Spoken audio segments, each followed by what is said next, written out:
Welcome to Salon Conversation.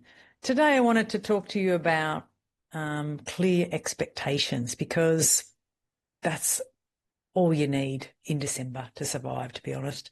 I think that for a lot of us in December, that's when the most clients come in. That's when we're under a lot of pressure because we want to fit everybody in, right? It's just what we do. And because we're people pleasers, we really want to please people. So to get their hair done or their skin done or whatever it is, and to fit them in, we tend to buy into their energy. It's an emergency. It's an emergency. Is it really?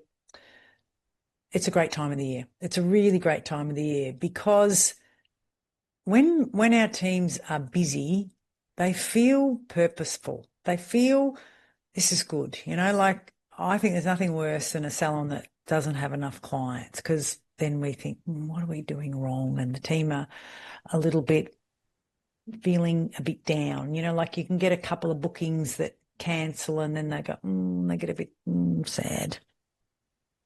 When we're busy, we're happy. Got to be profitable, but when we're busy, we're happy. So December can be a really lovely time of the year. That's the good news. The bad news is December can be really stressful. Can be really stressful. A lot of us have children, and we've got to do the concert and all of those things, as well as we've got to go to the breakup party for the pottery class and the breakup party for the this and the that. And it's just stressful. So if you've got someone sick or away, or it's really hard. Another thing that happens at the end of the year is people start to think about what they want to do for the next year. So I can't remember, but the divorce rate is huge at the end of the year. A lot of people are thinking, I don't want to have another year with this person. And so that's just off the top of my head a few things that are going on. It's a stressful time of the year. So not only is it stressful for you, the salon owner, and the team members, it's stressful for your clients too. People are late for their bookings more than ever. They've got no idea about, I don't know, I can't even think about January. I've just got to get through December, and I don't like it personally. It's not how I want to be. Hence, I live in Bali, where we don't really care about Christmas over here. But if you run a hair and beauty business, you can't be like that. You can't run away to Bali like I did. You have to deal with it. So what I know for sure is that clear expectation and structure will save you every single time. Every single time. So clear expectation is you're going to have to buy presents for people on your team. You're going to have to buy presents for your family members. So why are we waiting till very late in the year when it's really busy? Why don't we have some guidelines around that? For example, why don't we buy all our presents before December starts? You could do it. If you're watching this before December, you could do it. You could do it in one day if you wanted to. You could go, right, this is my list. I'm going to the shops. I'm coming home with this. And you could nail it. But most of you don't. Got to do that. Got to do that. Oh, I need to do that. I should get online and buy that, blah, blah, blah.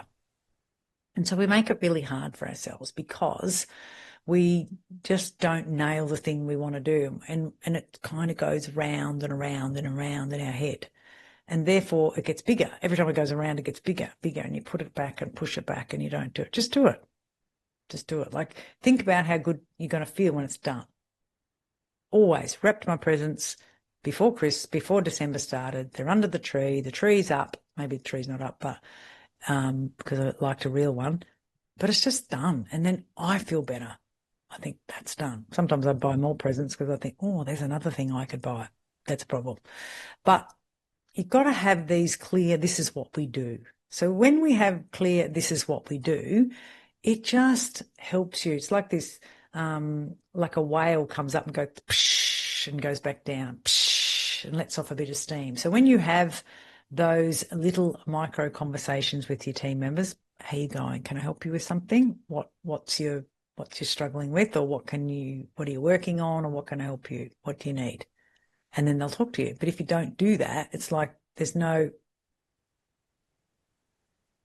and then it's like holding your breath, right? You've got to go and let off a bit of steam. So if you're not watching this on YouTube and you're only listening on Spotify, I'm doing stupid hand movements like a whale would come up out of the water, let off some steam and go back down. let off some steam. So it's really important that you use this time, and it doesn't have to be Christmas, it can be any time, to be honest, but there's extra pressure at Christmas time. That's a fact. So you need to make extra time to check in, because if they're going to do extra work and they might do extra hours and it's extra stressful, then we need some extras to combat the extras. And one would be that you might have these little micro chats, and you think, every day I'm going to have a micro chat with someone. So just grab her for 2 minutes and go outside, walk to the corner and walk back. That's it. You don't have to be in a cafe and buy her a coffee and do all the things that you do in your normal one-to-ones, but you need to be able to say, talk to me, what's going on? You look particularly happy today. What have you been doing? Right? Notice I didn't say, you got a long face, what's going on? Catch people when they're doing things well. It's really important. That's the behavior you want. That's how you train a puppy to do something. You don't growl at them for doing the thing wrong. Well, you could if you wanted to, but that's not how I work. I just watch the behavior, and when they're sitting nice and calm, and you go up and pat them and give them a treat, and I think, mate, wonder what I got that for. Exactly. Right? Whereas if you just don't praise them and then you just say, get off the couch, and then the next time they're on the couch, you think, leave them there, they're asleep. No, that's inconsistent and that doesn't work. What I want you to do is be consistent, and I want you to praise people when you see the behaviour you want, particularly in the busy season, particularly when everyone's a bit stressed. It's really, really important. So, so important. Because the systems, there's a saying that says systems save lives. They do. They save you from losing a team member at Christmas time, because the system is we do a little huddle in the morning when we first come in, or the system is that I have a 5-minute check-in with everybody every day just to see how they're going. Maybe they give you a number out of 10 as how well they're feeling. How are you feeling today, Lise? I reckon I'm up there with a 9+. I've been to the gym. I only ran for 5 minutes, but that's what I do. When I haven't got time, I ran on the treadmill for 5 minutes, I warmed up for 2, and I hopped in the ice bath for 59 seconds. Maybe it was supposed to be a minute, but I was out of there, baby, as soon as I could. Got all my swear words out when you hop in the ice bath. Oh! And I feel alive, right? Now, driving there, doing that, 5 minutes running, 2 minutes warm up, 1 minute ice bath, and driving home on my little scoopy here in Bali takes 30 minutes. And I do that because it just fills my dopamine tank up. And that's what I do, right? So I don't not do it because it's busy. I don't not do it because I don't have time. I just do it. I just do it, right? And then when I say, I don't think I'll go today, I just go, Lise, systems save lives, and I do it, right? I can push it down the day, and then it's always on my mind. So I just think, just do it. I'm so happy because it's done. Done. First thing, done. And that's what you need to be doing. Do those little one-on-ones, do the check-ins, check in on people. And if you're on the floor doing a squillion hours, how the hell are you going to look after someone else? That's my question, right? I want you to reduce your floor hours so that you can look after your business, because looking after your business is one job and working with clients is another job. So I don't know anyone who wants to do 2 jobs for a very long time.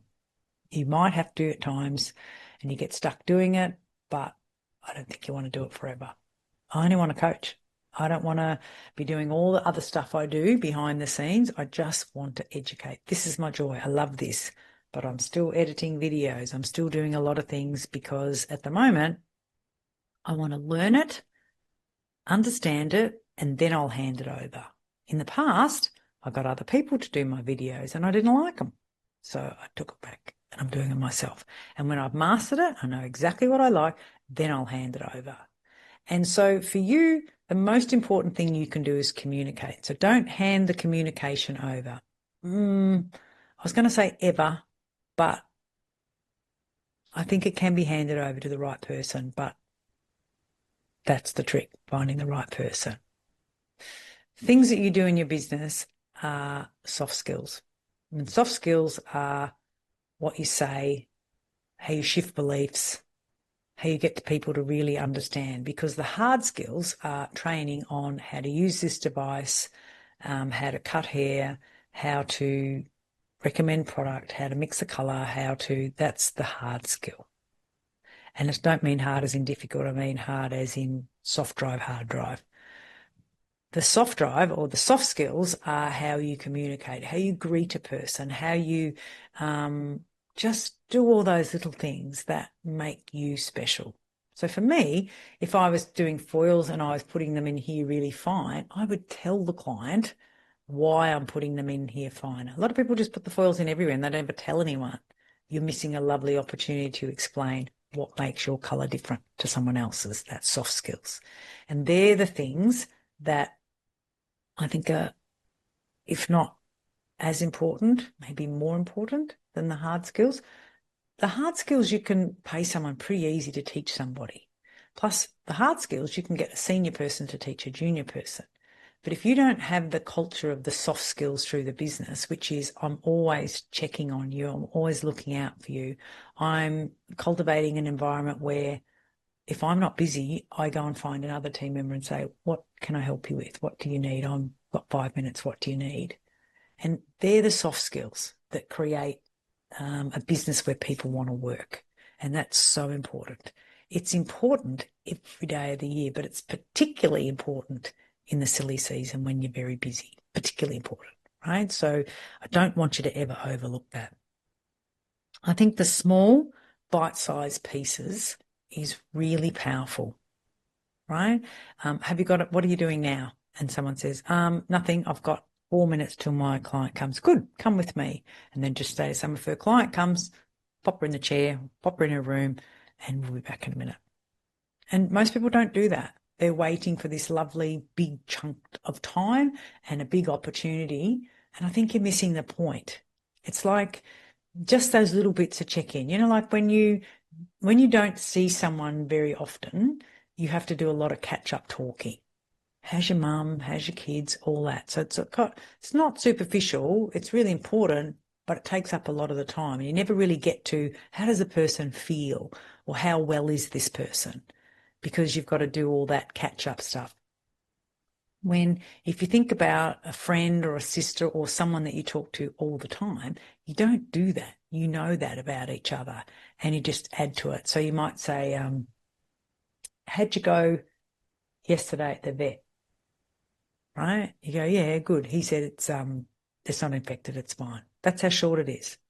But if you hadn't spoken to this person for a while and they say, how are you going? Oh, I'm going good. My dog's better now. Oh, what happened to your dog? And you've got to have this whole big story and tell the whole story.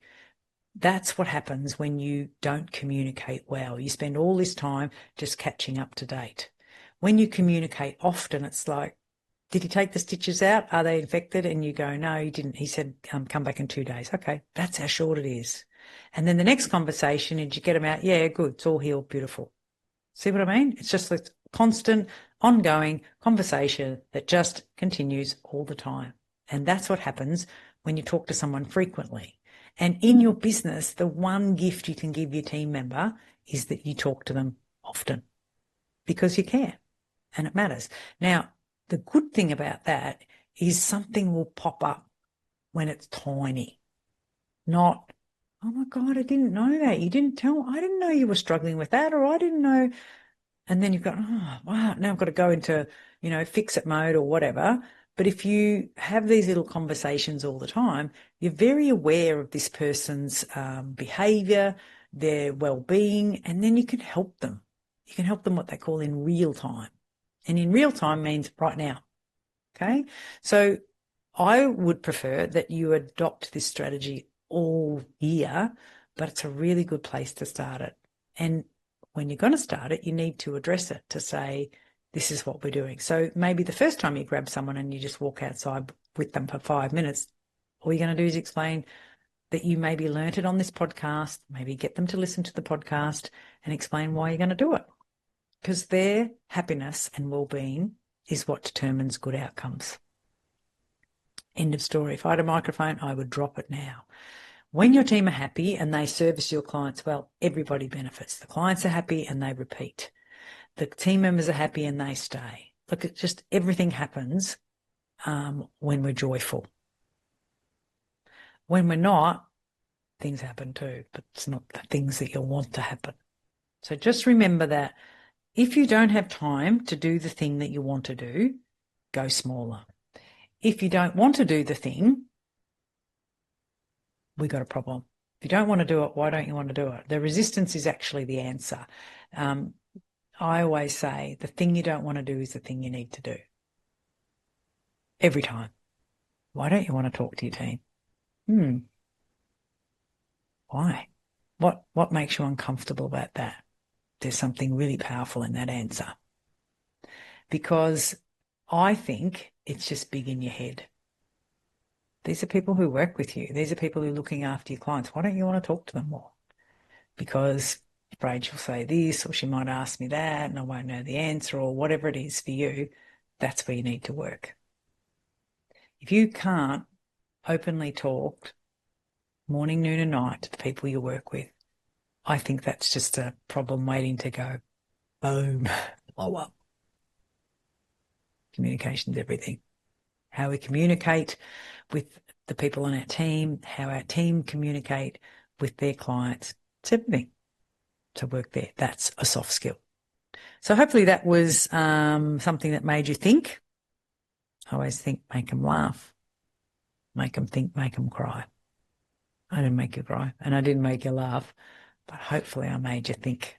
It's really important that you check in with your team and find out what do they need, what would be most helpful. Work there all year round, but in particular in the silly season. Hopefully that was helpful. Bye for now.